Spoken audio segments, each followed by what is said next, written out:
Thank you very much. I'm taking off my mask to remind all of us that we're still in the pandemic, even if we're busy rolling out the vaccine.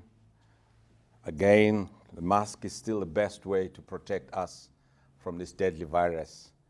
We would like to express our sincere condolence to so many of our friends, family, and members of our community that have succumbed to this virus, and we want to really make sure that you remain in our prayers and thoughts, particularly those that have lost their loved ones and those that are recovering, speedy recovery. And let's continue to adhere to the non-pharmaceutical protocols. Even here at ULP, where we are having this session, I can assure you the safe distance is there, so social distance is there, and the audience here is also very much on social distance, and they're all wearing their masks. Right, let's start. This is our second ULP Authors Forum. I'm very excited about this program that we've started this year. ULP is responding and changing to all the changes that we see in the world. If you've been with ULP for many years, you know that we had one kind of format where we've got a speaker like we have today who will share his life story or her life story. But this time what we've decided to do this year in 2021 is to have a different format where we've got an author who's a senior author like Obabu Mteto, having a discussion with confidence. Confidence is a confident man because his name is Confident. He's an author himself, he's a publisher himself. The idea is for him to really do a book review of the content of what has been written by Obabu Mteto, Nyati. He's written a book which is a very good topic, Betting on a Darkie. I always say this is a very interesting topic, and I've told him that I've betted on him a lot. I've betted even my farm on him. And he better make sure that he delivers, but he has already delivered extensively in this country. So we're very proud to have him. And before I introduce him, I want to tell you that we're not only just doing this for high-profile authors, but we're also making sure that we're doing two things. We want to really encourage the culture of writing in the continent. We as Africans have got oral culture, we tell stories, but we don't write them down. Therefore, posterity loses it. And then the next generation loses the civilization that we had, and the next generation completely loses it. And we need to make sure that we write it down. So if you are an author out there, or you're an aspirant author, or you're not even an author, you just write down your story and write down what you're doing is very important. The second is to make sure that we promote the younger authors that have come through ULP, and what we're going to be having is classes where you're going to be taught very in detail how to construct a book, how to conceptualize your story, how to make sure the outline is clear, how to make sure that there is an introduction, there's a body of the story, and there's an ending, and how do you make it interesting, captivating, so that when somebody pick up your book on Friday, he can't stop reading it until Sunday morning. And that's what we'll be teaching. So watch the space very carefully, and we will be doing those classes. And just go into your ULP website, you will definitely see all the information. And I encourage you all to attend that. And just before I also sit down, I'd like to announce the next one is Dr. Judy Dlamini, who is the Chancellor of the University of Witwatersrand. Today, we've got Mr. Mteto Nyati. He is the Group CEO of Altron. Altron has done extremely well. He took it over as a family business, turned it over and made it sure that it becomes a real player in the technology space. And we've seen the company growing, and in a way that is amazing. And it's very, very encouraging to us and to all of us to see a young leader. He's no longer young, but a person who's really growing and making a huge difference in the corporate South Africa, but being hands-on, practically running the business. And that's what we always encourage here at ULP, operational involvement. We love investors, we love tenderpreneurs, but we encourage here at ULP operators, people who run businesses, because that's when you make a difference. So, without any waste of time, I'll hand over to Confidence. Thank you, Confidence. Go ahead. Thank you, Mteto Khadebe. Mr. Nyati, welcome to ULP Authors Forum. I know it's not your first time here, but it's your first time on the Authors Forum, which we've created for people like yourself, people who have rich wisdom, rich stories to share with us, especially the younger generation. Welcome, Ngati. Thank you so much. I'm really, really pleased to be invited here again. Awesome. It looks like the last time I was here, I didn't mess things up. Yeah. Not at all. No, Not at all. If you get a second invite, you did something right. Yeah, definitely. We have to start with the title. Very interesting title. And we always say that the title gives you insight of what is inside the book. Yes. And your title is made up of two elements. Yes. Betting on a ducky. Yes. And both are quite loaded in terms of the phrases. So betting, when you bet, you're not always guaranteed that you're going to win. Yes. It's a gamble. Yes. And then the ducky, it's a colloquial term, but we know that in some corners of our country, it's used as a derogatory term. Yes. How did you land on that title? Yeah, thank you for that question. Let's start with those kind of questions first. Yeah.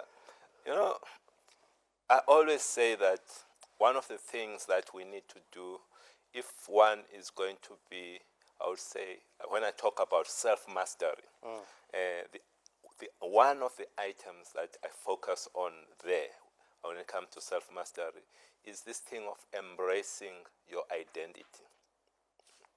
Embracing one's identity. I've noticed when I go to companies and go to organizations, there are certain segments of our society when they driving to work, as they get into that gate, they leave their identities at the gate.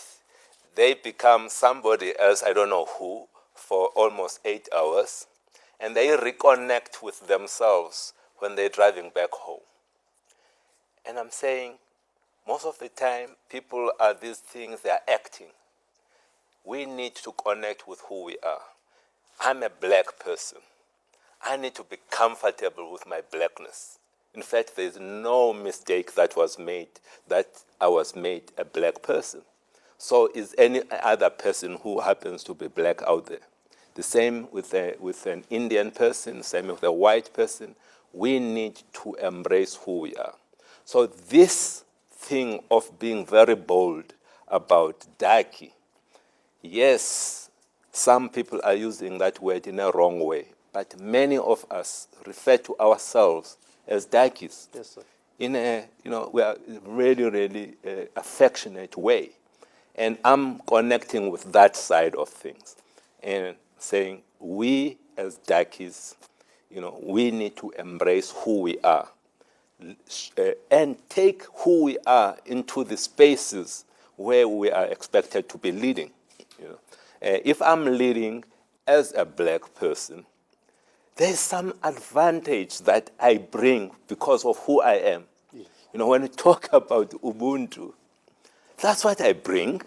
When you are comparing me with somebody else, if I leave that behind as I'm leading, then I'm actually making myself to be the same or less than the other person.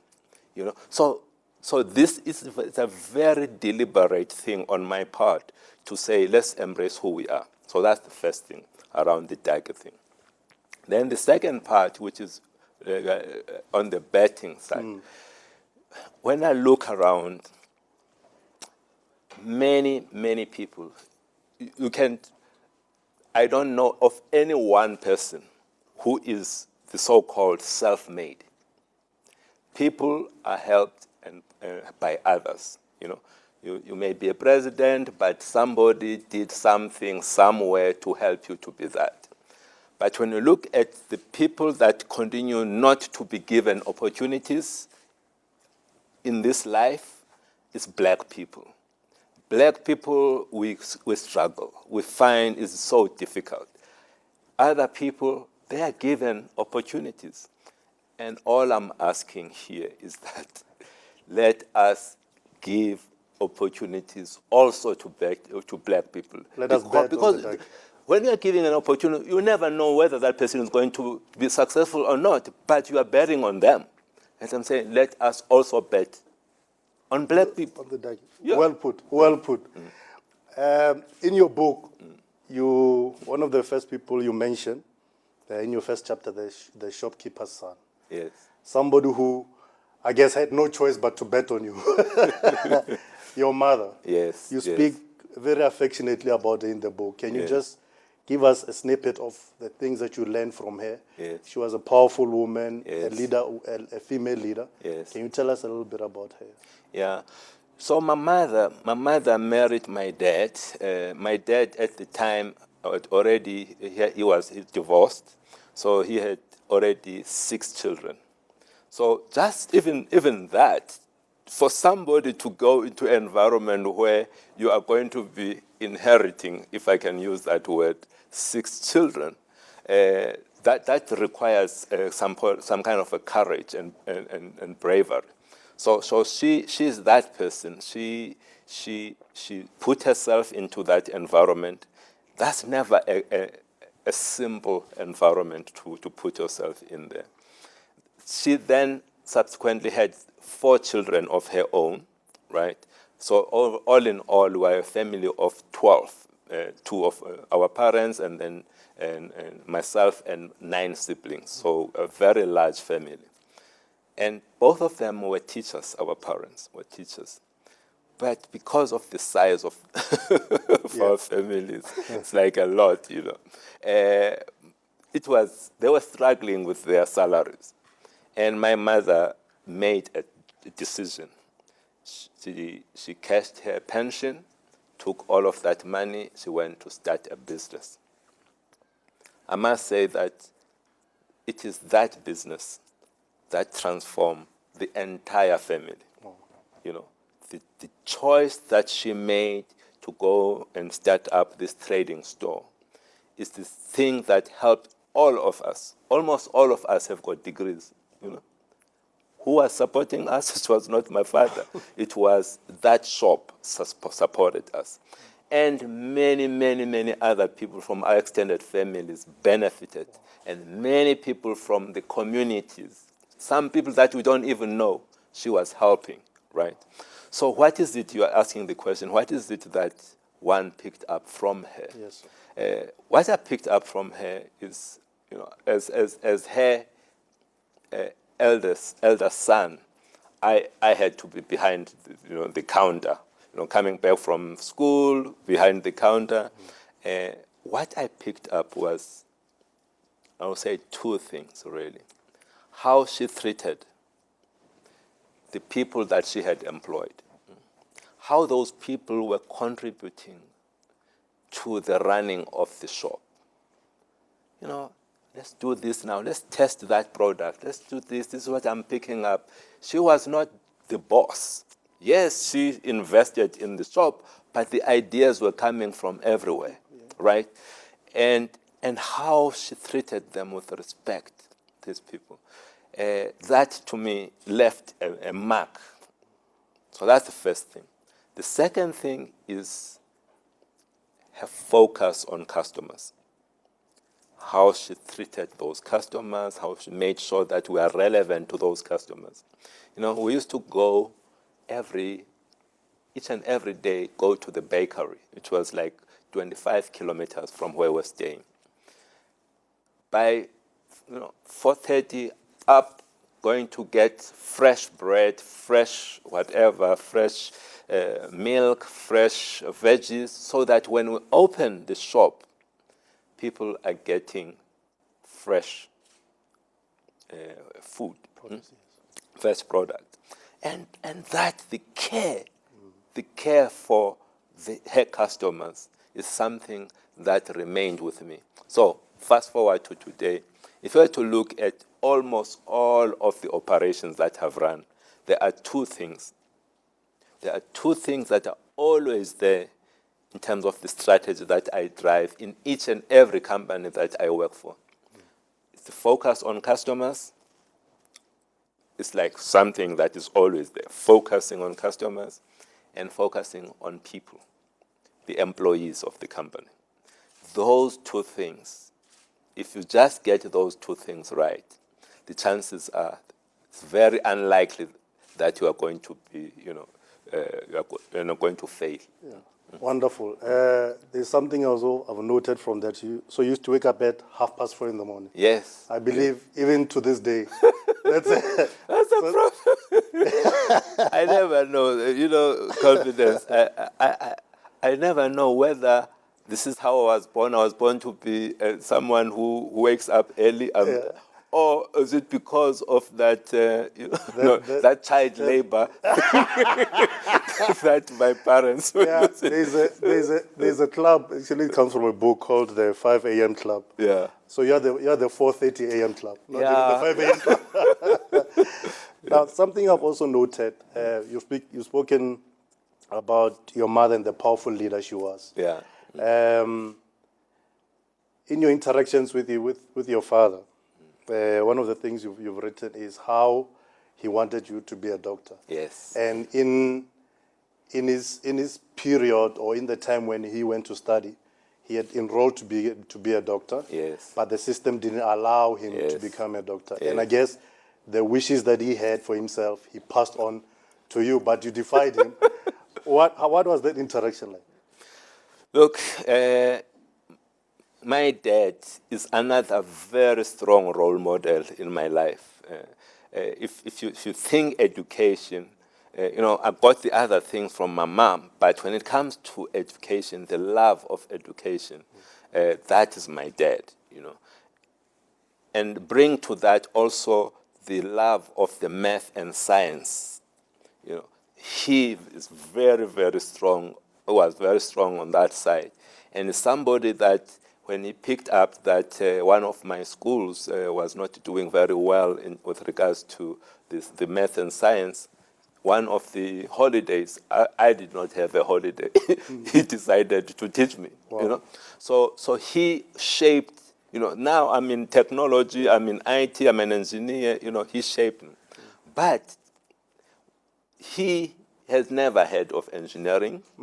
And in his world, anything called engineering is like it's mechanic. Mechanic, yeah. Mechanic. It's like okay. He didn't want you to become a Here is this son of mine. He's doing relatively okay. Yeah. And now he is wasting all of this talent to become a mechanic. No. And unfortunately, he just could not connect with that. Yeah. But what helped me, what made me be so clear about what I wanted is when I was representing South Africa in the UK. The Olympiad? Yes, I went to the International Science Olympiad. By the way, the other author that you had here, Chilitsi Mamrwala, the UJ, he also, 10 years later, he also was representing South Africa. Same wow. International wow. Science Olympiad, So at that time, I got exposed to all of these careers. I come from a rural village in Mteto, in Tabase. All that they knew there is like what my dad was telling me, medicine, or you become a teacher, that, or lawyer. And that's all that my universe was just about that. Yes. But when I went to the UK, I started to see all of these possibilities. Then you start to look at your strengths. Yeah. What is it that comes naturally to you? I realized that, man, I have to work so hard to pass biology. So it's not a good area to go into. To pass it the same way as I'm passing math and science, I work so hard. And the other ones, all I have to do is just to be in class. And then, you know what? So, I'm one of those people. I never try to find the tough route. I go with the thing that comes natural. So I said, no, my route has to be, engineering. And I stuck with that. And it was not easy for my dad because he was seeing this thing, he wanted it for himself. He wanted to go around. He's one of those people who are boastful. There's a lot of parents. It's like boastful out there. My son is a doctor. Now I denied him that opportunity. And he's not going to be going around and saying he's a mechanic. It's like he was he was really, really pissed off. What I found interesting, as I was reading the book, one of the younger brothers, Dr. Fundil, he went into medicine. So he filled that gap, to say. But what I found even more interesting, his son went into engineering, and your daughter went into medicine. So, so it's like everybody zigzag. But quite interesting. But I think what is beautiful about that is that we need to allow our children to be who they are. 100%. Just because I'm an engineer, I cannot be stressing to my daughter that, hey, you need to be an engineer. She felt that she needed to be a neurosurgeon. That's the route that she wants to take. I allow her to go that route. Wonderful. In your business experiences, the different companies that you've gone into. When you read the book, you feel like you were always the outsider. We talk about the elephant in the room. Most of the time, you were the black elephant in the room. In a sea of white faces. But even in your lineage, coming from the Fingo tribe, which was an outside tribe, not so much part of the Xhosa tribe. Can you tell us a little bit about that? Because it felt like there's a, from your descendant point of view, they were an outsider, and this was a continuation of that particular experience. If you think about if you look at South Africa, and most of the people that are in key positions who are coming from the Eastern Cape, if you double click on that Xhosa, you'll go double click there, you'll actually find that they are coming from the Fingo tribe. And why is that? What happened? Because these people were the ones who, because of the displacement that happened in KZN during the Shaka Wars, they ran away there. They ended up settling, some of them, in the Eastern Cape. But they were never embraced there. So they basically found they were given a place, and they decided, rightly or wrongly, they decided, you know what, in order for us to to survive in this environment, let's form alliance with the missionaries. And they made a commitment there. They made, and their oath had, I think, 3 things. One is we will educate our children. Second thing was about Christianity. The third thing was, of course, an allegiance to the Queen. Of course, you can immediately see that these people were kind of selling out, but they were trying to survive. So what then happened is that they ended up being the teachers. They ended up being the priests, the black missionaries that went around the Eastern Cape, starting up schools, establishing churches, and they became the clerks.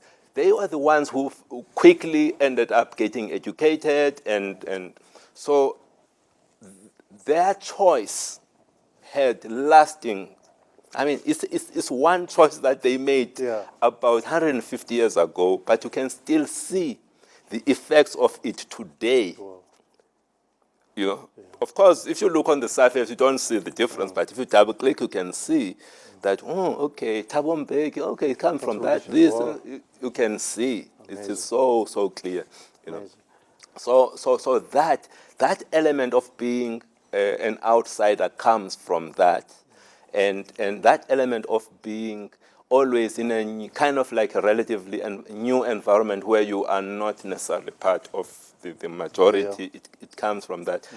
But in my case, it was difficult just to do the engineering part, for example, because there were not many of us, people like me, in that environment. And, you know, to be in University of Natal, where largely white folks that did not really want you around them, you know, it was not easy. But it's got its own benefits, that thing, because it hardens you. It makes you have a resolve that, hey, I'm going to show them, you know. What is the use of teaching a Bantu child mathematics when he cannot use it in practice? Yeah. That was Mr. Henrik Verwoerd. Now, growing up, I think that statement just paints a picture of the environment in which, you know, you were coming up in. Yes.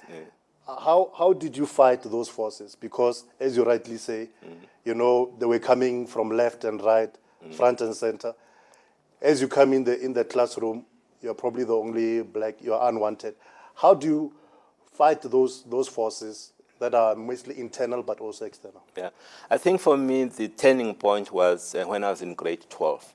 When we were writing this exam, it's not an exam, all grade 12 people across the country, they had to write this science exam where then you determine whether you can then go and represent your country or not elsewhere. Yeah. It was not meant for blacks, this thing. It was all students were writing this thing, right? Then the top students in South Africa were selected. And when we ended up being one of those students who were selected, and we realized that, hey, we are competing at the same level, and we coming from schools that were designed not to produce people like Verwoerd is saying, you know. But here we are able to compete at the same level as these people, in fact, match them. This time that we spent in the UK, as we were listening here, debating, looking at things, no, man, there is not too much difference. In fact, there is none. The difference is the fact that we are different colors. But, you know, none of us have got this monopoly of wisdom, of intelligence. That helped me a lot to realize that, hey, man, let me put this thing aside, you know. Just use who you are. And going to places like Natal University at the time, finding yourself being alone there, it was not a problem, because now, for me, I've realized that I can compete at any level and actually come out tops, you know. Yeah. I guess that attitude has also helped you in the different companies going in. You know that I'm as good as anybody else who can compete in this particular position. And in fact, I think, you know, we often say that maybe someone was lucky, maybe just because of the genes. I think it's less about that. You know, it's the same thing for me, this thing of talent versus, you know, you can have great talent. You know, we've seen so many young people here in South Africa who are talented full bowlers, but go nowhere. You know, but look at Lucas Radebe. Yes, maybe you can say that maybe there's talent, but there is something more to Lucas. You know, discipline. Discipline. Look how far he went. So talent on its own, you know, yes, it can, but it can never really take you there. The thing that will take you far, I think, is the discipline part. And let us not, you know, you may not be the sharpest person in whatever, but if you can just put together, you make sure that you are structuring your life, you've got discipline, that thing will take you far. Yeah. Amazing. Yeah. Amazing. Not every opportunity is the right opportunity. At one point, you got a scholarship to go and study in Germany, which you declined. I believe it was for a master's in engineering. Yeah. Why did you decline that particular opportunity? Yeah, not every opportunity is an opportunity. Look, it was an opportunity, but here you have your mother. This mother, my mother was so he had a lot of influence in our lives as a family, and I was the firstborn child. Oldest. Yeah.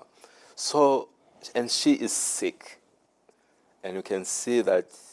We are going to go overseas. You don't know what is going to happen.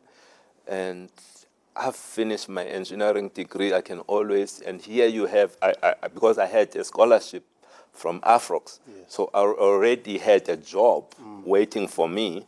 And you weigh all of these things. Do I really want to do masters? If I do masters, where will that take me? Is it likely going to be an academic career? But I'm much more of a practical, hands-on kind of a guy. Do I want to do that? So when I looked at all of these things, I just felt that at that time, let me put my family first. And I put my mother first, and I think it was a good thing. It was a good thing. Had I gone to Germany, I probably would have ended up with a PhD, and I would have ended up not necessarily where I think I wanted to be.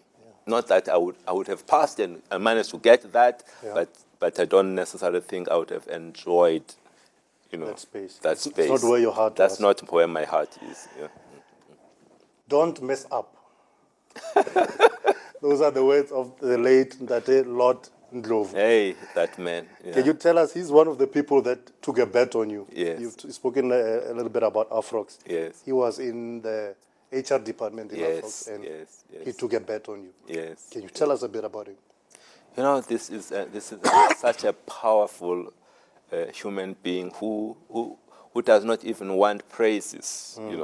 This person, Lord, maybe 2 years before I got my bursary or scholarship from Afrox, he was busy fighting Wow. in Afrox for them to start to invest and look for black talent. Wow. Right? He was fighting, and he managed to get them to have an experiment. To experiment. Yeah. To bet on a die. Yeah, to experiment with one guy who happened to be me in Natal University. So they were experimenting, and in fact, I can tell you because many of the people were not so sure of that route. Yeah. I'm sure many of them were hoping that things are not going to go right. Yeah. Here you have, he fought for me, and here I get the thing. I actually managed to complete. Yeah.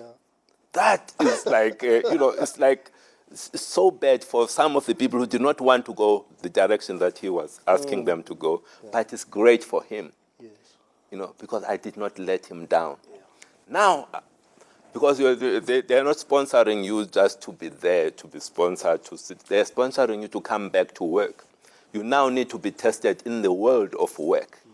That's why he sits me down and he says to me, yes, you've done well, great, congratulations. But here, now, in this world of work, let's make sure that you don't mess up. Yeah. Don't ever mess up. By the way, here is the gentleman. I come here at the time, the Hill Bros were not available. They were not yet open for us to, for you to be able to have, rent accommodation. So I did not have a place to stay.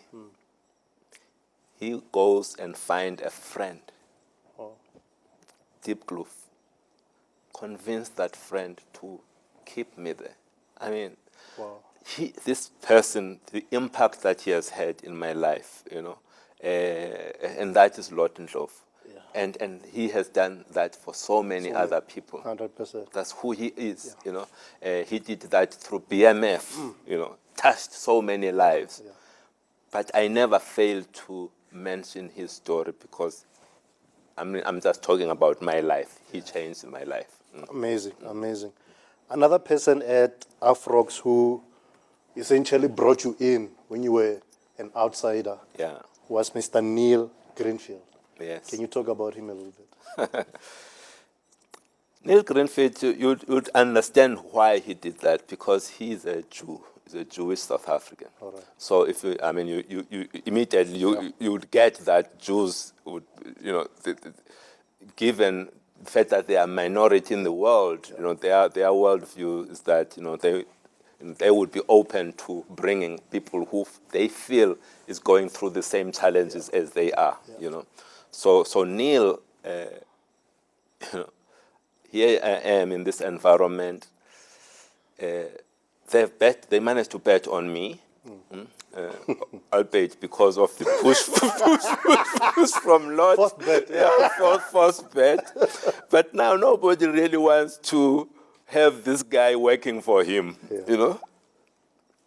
So you are floating. Yeah. In limbo. We are in limbo. We are floating there. And that can be the most painful thing, because you want to contribute. Yes. And nobody really wants you. Then he reaches out to me and says, hey, come join my team, That act on its own. Here is someone who is a high flyer in this company. Yeah. It's like 30, I think it was in his 30s. High flyer is on that path, a trajectory where, is given all of the great projects by the company because they can see that he's got potential. And here is this person saying, join my team. So you end up benefiting because the projects that the company has given him are so strategic. But because you are part of this team, you end up benefiting out of that. So things like total quality management, the thinking that used to be done, some of the philosophies of the Japanese, that's the stuff that he was asked to come and implement here. So I got exposed to that kind of thinking, those philosophies, way, way early in my working career through Neil. But for me, what he did was, it just changed the way I look at my own role. Like my mother, he helped me with customers and employees. He helped me with diversity and inclusion. Yeah. And it's something, when you read the book, you see the theme of inclusivity throughout. Yes. One of the slightly thorny, I felt was a thorny issue, was the instance I want to refer to is at IBM. Yes. When you were brought in there and you were, I guess, a middle-level manager. Yeah. And there were people you were leading. Yeah. And one of the black people actually resigned. Yes. Because they didn't want to be led by a black person. Yeah. Do we as darkies bet enough on ourselves and those who look like us? Yeah. Look, this is a difficult thing because one can blame that gentleman, but I think it is the system. The system that we grow up in, the system that has shaped us, in particular South Africa, we end up with people who hate themselves, and that's a terrible thing, where you just don't like. You don't like yourself. You also don't like the people who are like you. You wish good things could happen. It's like when you are reading the history books, and you have all of this fight between the Afrikaner or the British and the Zulus or the Xhosas. You end up, because we've been programmed, you end up supporting, the whites. But it's the way our education system has made us to feel like we end up not liking ourselves, So yes, we can blame the gentleman, but for me, I look at it as a bigger problem of society, where we need to be conscious of this thing and be deliberate in things, and start, okay, here is my, my black brother or my black sister has been given this opportunity. Before I dismiss, let me give him a chance. And even if he's making some mistake, maybe before I do anything, let me see if I can help him. Because through the work that he's doing, through him opening up that thing, is actually going to open opportunities for all of us. Yes. If we can think that way, I think it would move things forward. I must say things have changed a lot since that time now. People have changed, but it was a shock in terms of my system. It was a shock. But the other thing happened as well. In my next role there, I made the place black. When you come into an environment, you say, I want to drive transformation. Yeah. I just made the place a homeland. Yeah. I can tell you, I then realized how stupid that decision was. I mean, you need diversity. Diversity is so, so important. How some people can let you down, let you down, you give them, So you need that thing where people can see from others, some race groups bring this, others bring that, and bring that. When you have all of this thing together, it helps everything to lift ourselves up, not just black. Everybody is lifted up, And the diversity part, that's where I saw it, and I said, wow, I've made a mistake here, this thing. In fact, I'm actually doing exactly the opposite. Yeah. What I'm fighting, I'm creating exactly that. So what you'll see now, I never do that. I make sure that I've got a representation that is very much in line with, the society that we're living in. So as a black leader in corporate South Africa, diversity is not just about making the room as black as possible. No. You need to stick true to what diversity actually. Yeah, diversity there needs to be diverse thoughts. Yeah. There needs to be. I mean, if you look at, for example, my current leadership team, I've got now 2 members of EXCO that are below 35. So what is it that they are bringing? They are bringing the age diversity. Yeah. Because we need to be, as a company, we need to be sensitive, we need to understand some of the challenges, some of the opportunities brought by that generation. Yes. And also, as we service the market, how can we make sure that we come up with products and services that talk to those markets? If we do not have voices within the team that is shaping the strategy, that helps us to gain those insights. Where are we going to get those insights? So not just about gender or race diversity. Also for me, the age. Yeah. Also for me, because in South Africa we can also be, I guess, I'm generalizing, xenophobic. Also the geography dimension. We're living in Africa here. You need to have people, from different parts of the continent that are part of your leadership team. Yeah. So in one of your roles later on at Microsoft, there was a big challenge because of the perception of Microsoft being an international brand. The perception of they come here, they take their money, they leave. Yeah. And you had to come up with a strategy to almost localize Microsoft. You were the first South African lead of the company. What was your strategy there? Yeah, here you have a company that is doing very well, Microsoft, globally. But they realize that, hey, we're not doing well in South Africa. Yeah. What is the problem? And then they start to see that, hey, the government of South Africa is rallying to come up with a policy which is going to say all of government must not buy our products. That's a disaster when a government takes a policy decision and in fact, our government did that. it's called an open source policy. They signed up, they had this open source, so all of government had decided that they are going to look for products other than Microsoft products. Wow.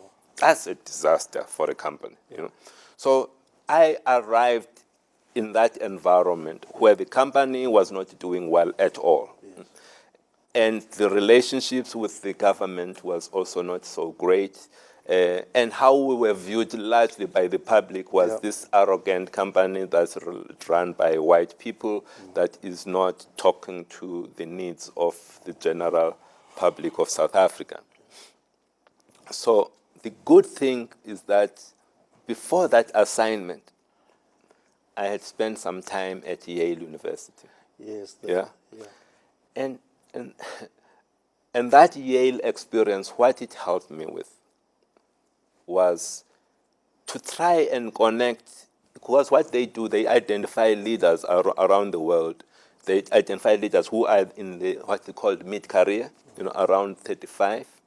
They then take those leaders and give them a semester at Yale, where they people will call them indoctrination, but really their agenda is they take people who they think that these people may be influential in the future. Yeah.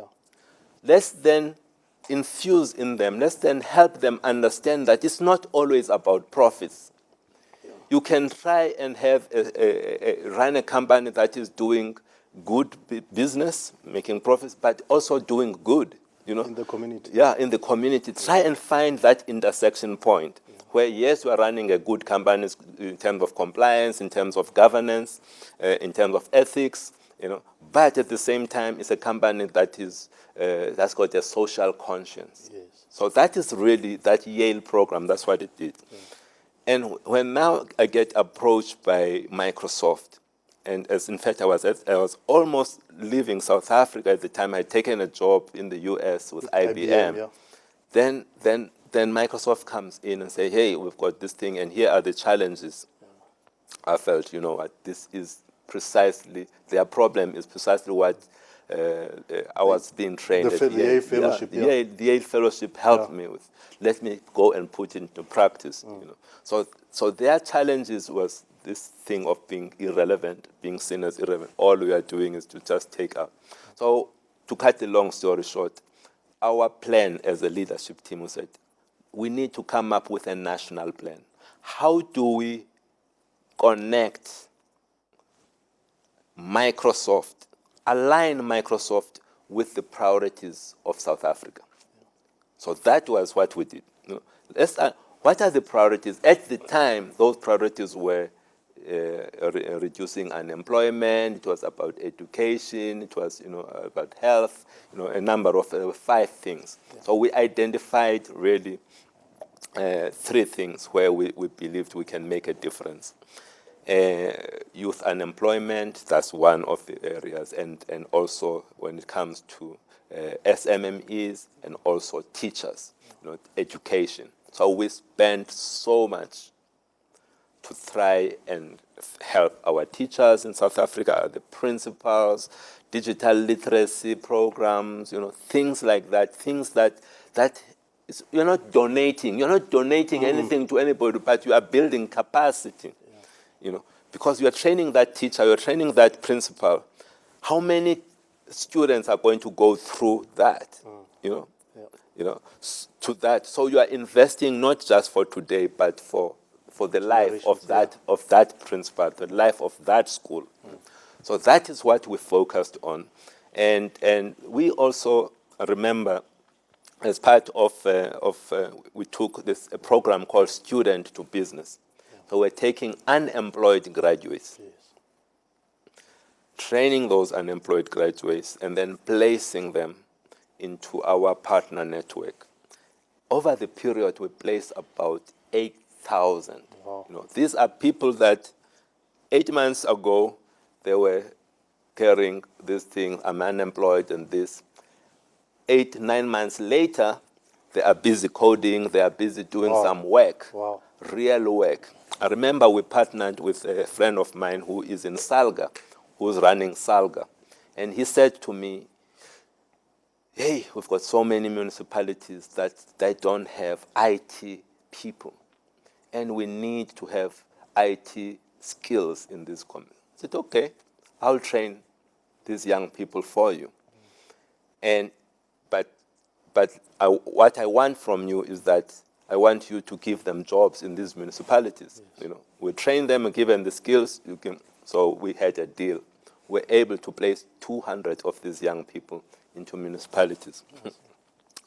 You may think that it's a small thing. It's like, here you have a municipality that did not have any person that understood IT. Yeah. Now, these young people that were standing up there in the street unemployed now have become the source of light in those municipalities. People are coming to them for IT-related help. You know, it's just, you know, it's that kind of work that we were doing, that to make our company. But all of this is linked to what? It's linked to our. It's linked to our industry. It's linked to our business. You are not doing something that is outside of your business. Expertise, yeah. Yes.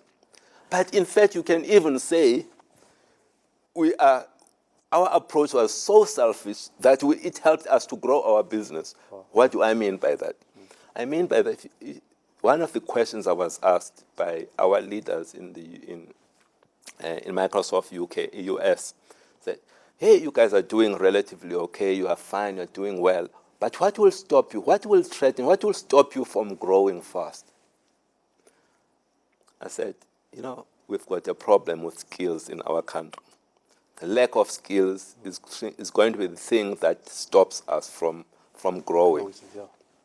I said, okay, like any great leader. They said, okay, what are you going to do? So this whole idea of training people and then putting them into our partners, because our partners were complaining to us and saying that they cannot find skills. So what we then did, so okay, tell us what skills do you need? And then we trained people in line with the needs of those guys. And then 5, 6, 9 months later, they were taking these guys, like, you know, they were hiring them because they need them. Yeah. They need them. So, and in a way, that helps us to grow the business in South Africa because that was the bottleneck. Yeah. But at the same time, what we have done there is we're addressing the youth unemployment. Yes. So you can see that intersection. You know, you can do good business, but you're actually also addressing, you know, a societal problem. Yeah. Wonderful. Altron. It's funny you mentioned this, no, let's pray for Altron. I guess those prayers worked. Because because Altron is on the up now. Yeah. How was your reception? How were you received by the company, bearing in mind the history of the company, you know, being a startup of a white family in an era, during the apartheid era? How were you received when it was announced that you are the CEO? Maybe let's start with, I'm going to answer it. Let's just start with, why would anybody in his mind decide to leave MTN and go to white monopoly capital company? Yeah. Why? Quote unquote. Why? I think for me,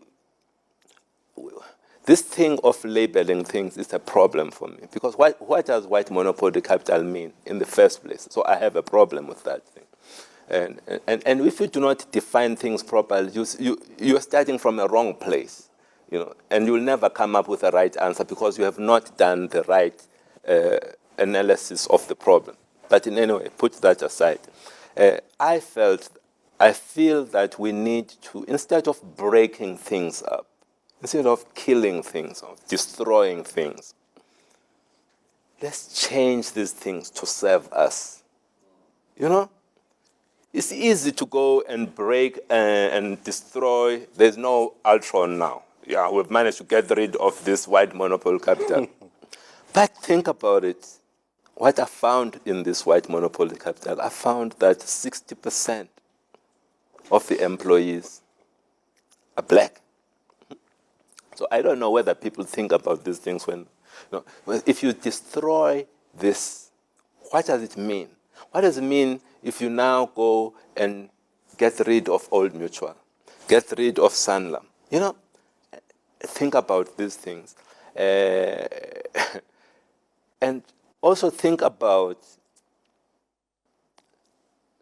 where are the pension funds of your pensions? Where are they put? Where are they invested? They are invested in some of these companies that you say that they must be destroyed. So what then does it mean for your own future? So it's these things that we do need to think about before we come up with these solutions that does not make sense. So for me, going to was largely to try and say that we can transform these companies to be inclusive companies, the kind of companies and grow them. Yeah. As you grow them, you are actually making the pie bigger. And that was my mission going there. How did they respond? I think it is so important that you need to have certain things right when you go to a particular environment. For me, having the support of the chairman and the board, these are people who are saying that we need you, and you have our support, full support. That is very important. I also had a discussion with the founder, Bill Fenter, and his son. Although the company, they were not owning it at the time, but they still were a major shareholder. So having a discussion with him, is he comfortable with a person like me? Is he going to be interfering? You need to know those things up front before you sign. It's going to be too late now when you have signed. Then you say, "Oh, why is this guy interfering?" So you have those discussions there. So I had great discussions with the founder, great discussions with the former CEO, who is the son of Dr. Fenter. Robbie Fenter. So after all of those discussions, I could see that these people, they would like this company to focus into technology, and that technology is IT, and none of them has got an experience in IT. That's why they're looking for somebody. You can see your value, what you are bringing here. You are bringing your staff, and they are going to be guided largely by your experience and where you want to take the company. And that was very important for me. I think the support of the employees, you gain that through your actions. It's not something that you earn up front. They don't care whether you did what, where. They want to see how are they going to be experiencing you. And if they're experiencing you in a way they're not going to give you the support.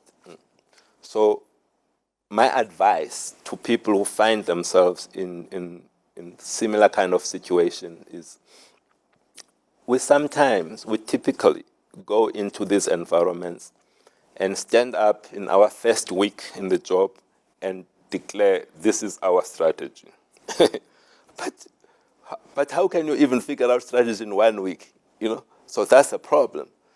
And you are talking about strategy, and they're sitting there listening to you and say, but gee, how does what he's saying talk to the challenges that we're facing? Completely, it's like, so already they decide, you know what, this one, he does not know what he's doing. So that's the first problem with sometimes. We rush into coming up with a strategy. Give yourself the time, minimum 3 months, to understand, talk to company, to talk to customers, talk to employees, different employees, get a sense of what is going on in the company, talk to the partners. In my case, I also had discussion or spoke to the investors, because many of the investors had lost so much money in Altron, So getting their perspective of what they think happened here is something that helped me a lot.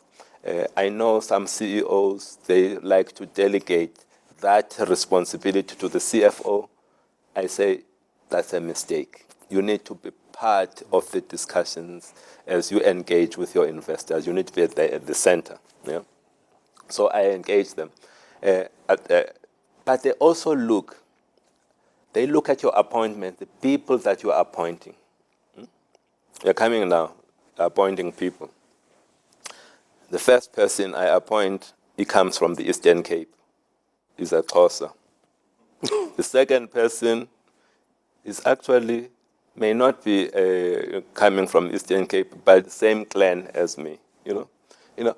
They look at this thing, and those three actions, they already have said, okay, we've made up our mind about this one. Yeah. You know? So pay attention to the actions that you are taking as you come in, because those may end up being the things that define you. And you may not necessarily want to be defined by that. So you'll find me reaching out and appointing a Dolores Mashishi or a Zipporah Maubane or these are people, they cannot, they're clearly not a Xhosa. They're not same gender as me. Appointing a Pierre Brevet, that's an Afrikaner. These are the appointments people are looking at. Okay, so, all right, which means we still have a future here. Yeah. I'm sitting here as an Afrikaner in this company watching the actions of the CEO and say, okay, wow, all right. That's interesting. Maybe I can support this because I can see that there is, so that's something that helps you to gain the trust and also get the buy-in from the employees, your actions. Amazing. Now coming to the book, what was the inspiration? Why did you feel the need to sit and pen the book? Yeah, look, I say that you'll pick up in the book there that I'm a quiet guy. I'm a very private person. So clearly, I was not motivated by trying to promote myself. Because I try very hard not to be out there, So that's the first thing. It was not that. What is it?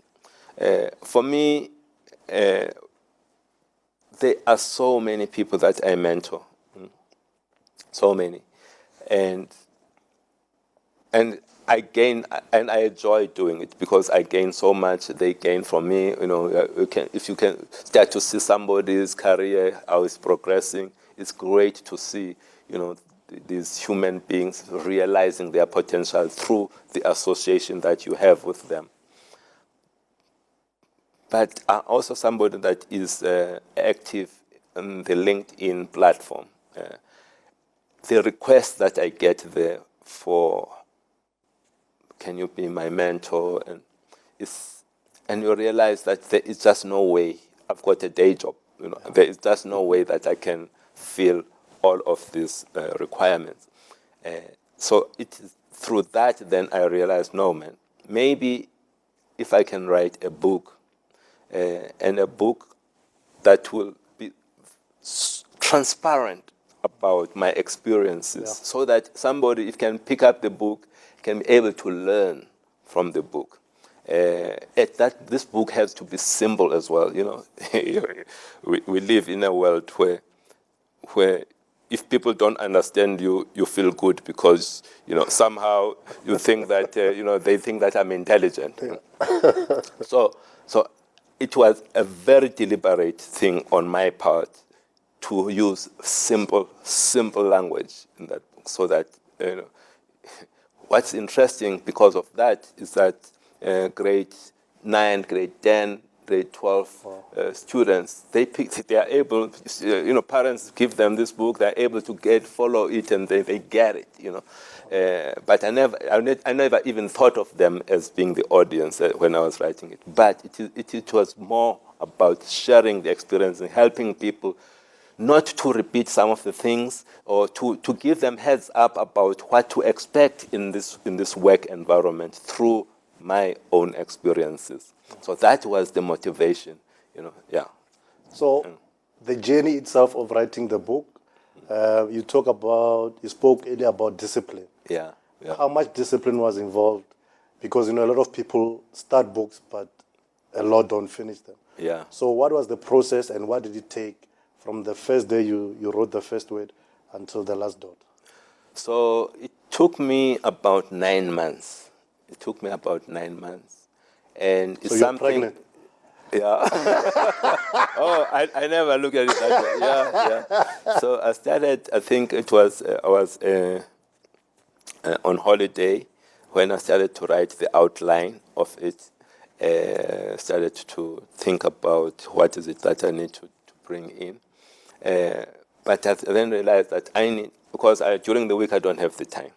So I said on Saturday from 11 to 1, blocked that. And that was the time that I was going to use to write the book. And that's what I focused on. Yes, there were some Saturdays where it clashed maybe with a funeral. Of course, the funeral, you have to go there, but almost throughout that time, that's the time I used. And the good thing about the discipline is that if you have a routine like that, when you get to that time, already your mind somehow switches into this mode of writing, and and your family as well adjust around that. So you need to provide, because you need your family. You cannot be cannot just be writing. So then they can plan their lives also around. Okay, between 11 and 1 o'clock. Okay, we don't disturb him. We go do other things. But so that is something. I then realized also that I am. I don't. It's not easy for me to talk about the stuff that I do or have done. It just does not come easy just because of my personality. So I felt that it is here that I would like to bring other voices. People who can write whatever they want to write, but as long as they're going to contribute, and I'm not going to edit what they're going to write about me. So that's where the idea of bringing other people to come and to just write, So that's how it came in. I wanted different voices within the book. Yeah. In a country where, if you sell 5,000 copies, you're considered a bestseller. I believe you've sold 25,000. No, not yet 25. It's around 20 now. Around 20. Yeah, around 20 now. It's the fifth. It's the fourth reprint. Yes. Yeah. So from when the bar is set at 5,000, you are at 20,000 now. How did you achieve that? I think I've already touched on some of these elements here. The first one is, you have got a book that is a business book. But if it is not accessible, if people, when they are reading it, they are finding it's just, I cannot connect with it, then already you have cut, we are starting with a culture in our country of people not really being readers of books. And now you add complexity. So you are immediately cutting that, a significant portion of those, because they want to be seen to be reading. If they can, you capture them, and then the next thing is the end of the weekend, they finish the book. They realize, I finished their book. Yeah. So that's what you really want. You really want that. So, but you need to keep it simple and relatable. It must not be that serious, although you are dealing with serious things. Yeah. So those are some of the elements, and being authentic. I think for me, probably the most important thing there is just being open and vulnerable. Because the stuff that I share there is really, some of it is like, yeah, wow, it's saying this stuff. And people can relate to that. Okay, I mean, he has made so many mistakes. Yeah. You know, Yeah. And I guess that from a writer's perspective, when you open yourself up and you are able to be vulnerable, people also connect with that. Yeah. Because nobody is flawless. Yeah. Everybody has make mistakes. And Yeah. when a writer is able to put that on paper, you create a bridge. Yes. And you can actually connect with, with the reader. So that's what I've picked up. Many people talk about that. It's even worse in South Africa. The issue of homes that do not have fathers. So now I put myself out there that one of the mistakes that I did, I call it a mistake, but I'm proud of my children. But the fact that I did not marry the people that are made pregnant, that's a problem, So for me to be able to talk about that was just one example of something that people said, wow, okay, and it really helps to connect with the reader. So we've got some questions coming from online. There's a question from Ntsika Nkosi. Her question is, what has the COVID season taught Mr. Nyati as a business leader? Ntsika, thank you for that question. I think I realized, Ntsika, who so what has COVID, when I look at our environment at Altron, for example, we think that, hey, everything is fine, the race relations, everything is good, with, everybody is embracing the values, we think that we're fine.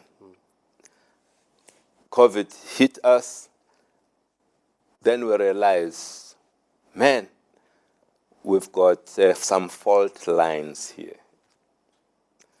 And those fault lines are around race and are around class. And these are deep lines that come from the society that we withdraw people from. You then suddenly realize that this project called diversity and inclusion, it's a never-ending thing. It's something that you have to continue to work on all the time. Because at the slightest tension, people go back to their boxes and try to protect their own, So you realize here that some of our employees, because of the level at which they're working, they ended up having to take taxis to go to work. They cannot work like some of our colleagues working from home because of the environment that they will take taxis. So when they're taking taxis, they are being exposed to all sorts of things. Then they realize that from a risk perspective, there is no equality here. And then they realize, no, it seems to be a certain class and a race of people that seem to be taking the biggest risk here. Then you start to see tensions. So that's the first thing that I picked up in our environment. The second one is you have a government that's done great things when it comes to trying to manage the COVID-19 in terms of lockdown. Some of the decisions are not the greatest decisions, but in the main, they've taken the right choices. But those decisions have made a significant number of small businesses to go through difficult times, and some of them to go under.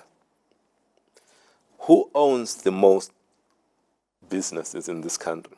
It's a particular race, which means the people that have been affected the most by some of the regulations and the lockdown when it comes to business is a particular race.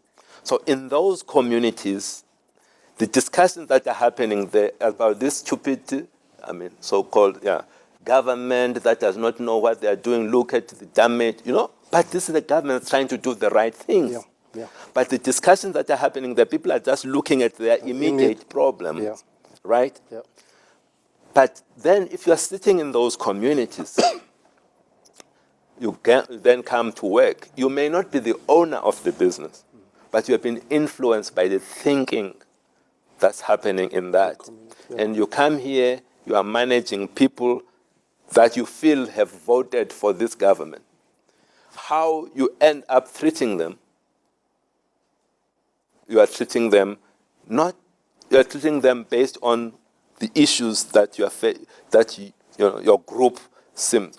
So I picked up some of those things. So COVID-19 have demonstrated to us that, hey, this project of South Africa, the Rainbow Nation project, this project of diversity and inclusion, we still have a long way to go to try and address these challenges.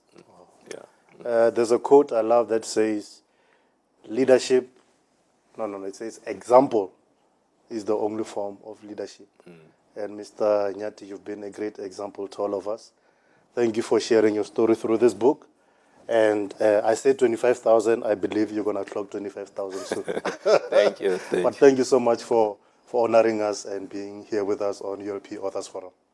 Thank you so much for having me. Wonderful. I wish you guys all the best. You are doing a great job. This Authors Forum thing, to encourage people to write their stories, is something that needs to be done. And you have taken that as your mission. So, well done. Thank you so much, sir.